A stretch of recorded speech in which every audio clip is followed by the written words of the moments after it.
Assalamualaikum warahmatullahi wabarakatuh. Kami dari kelompok 2 akan membawakan materi mengenai analisa isu kontemporer.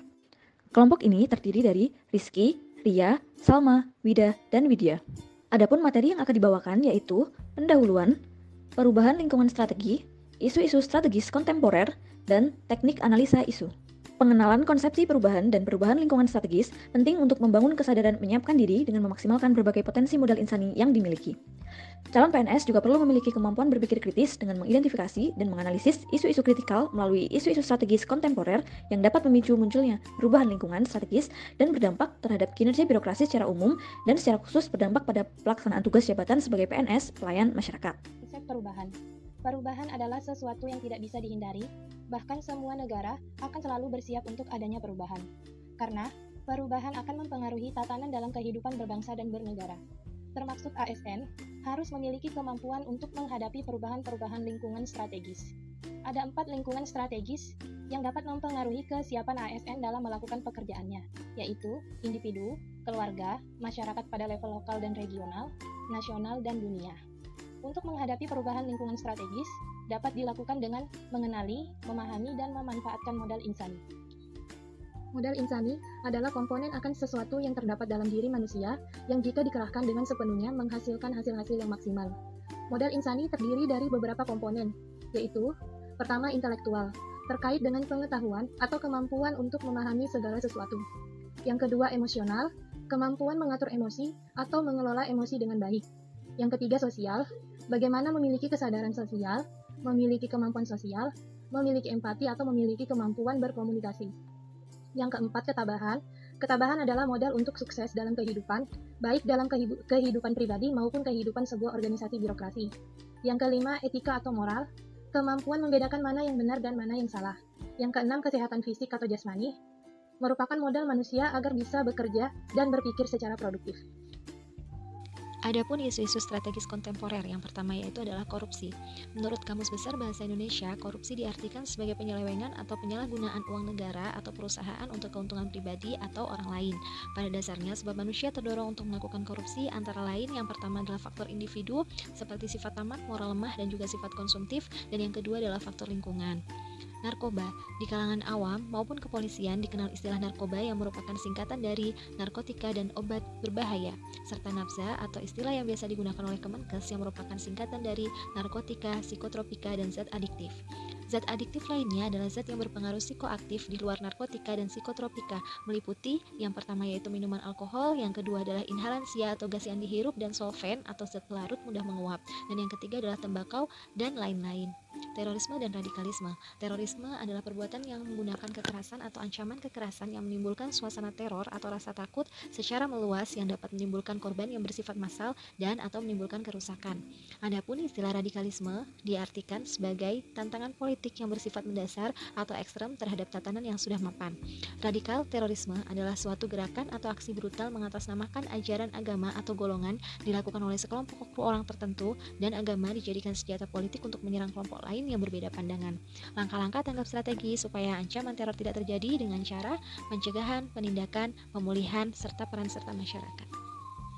Money laundering. Money laundering atau pencucian uang adalah kejahatan yang dilakukan dengan maksud menyamarkan sumber harta kekayaan hasil tindak kejahatan sehingga seolah-olah harta kekayaan tersebut berasal dari aktivitas yang sah. Tahapan pelaksanaan tindak pidana pencucian uang adalah penempatan atau placement, transfer atau layering, dan penggunaan harta kekayaan atau integration. Modus-modus tindak pidana pencucian uang adalah loan back, operasi sea-chase, transaksi dagang internasional, akuisisi, investasi tertentu, perdagangan saham, deposit taking, dan modus identitas palsu. Proxy war.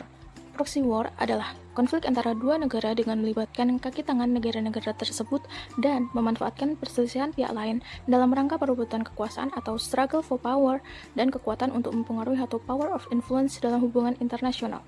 Bahaya proxy war adalah hilangnya ideologi bangsa yang akhirnya dapat meruntuhkan bangsa. Kejahatan mass communication. Kejahatan mass communication adalah kejahatan yang dilakukan oleh organisasi yang kompleks untuk suatu tujuan tertentu dengan sasaran khalayak luas, heterogen, dan anonim melalui media komunikasi yang bersifat umum, cepat, dan selintas. Bentuk-bentuk kejahatan mass communication adalah cybercrime, hate speech, dan hoax. Secara umum, isu diartikan sebagai suatu fenomena atau kejadian yang diartikan sebagai masalah. Sedangkan, menurut Kamus Besar Bahasa Indonesia, isu adalah masalah yang dikedepankan untuk ditanggapi.